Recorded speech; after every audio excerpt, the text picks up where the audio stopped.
इसमें राई डालो, फिर जीरा डालो।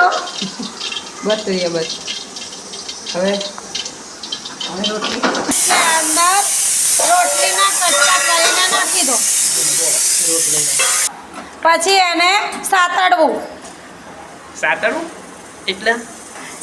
એટલે એને ચમચાથી હલાવવું। ચમચો હલા પછી એને સાતડ્યા પછી મીઠું, મરચું, હળદર અડધી ચમચી નાખવું અને ધાણા જીરું નાખવું। શું નાખ્યું આ? શું નાખ્યું રિપોલ? મરચું નાખ્યું, હળદર નાખી,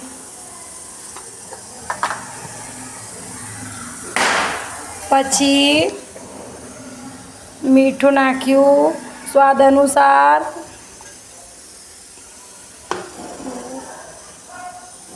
પછી એને પાછું હલાવું।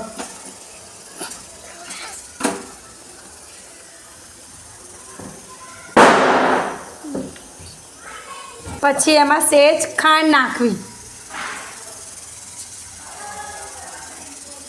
જો આ કેટલી નાની છોકરી છે અને કેવી સરસ રસોઈ કરી છે।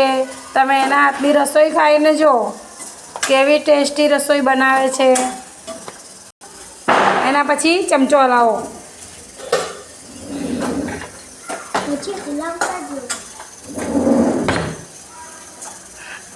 પછી હલાવતા જ રહેવાનું એટલે ખાંડ ઓગળી જાય।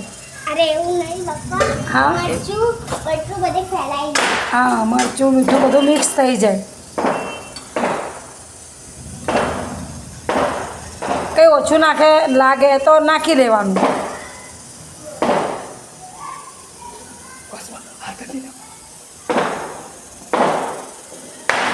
પછી પાછું હલાવવાનું।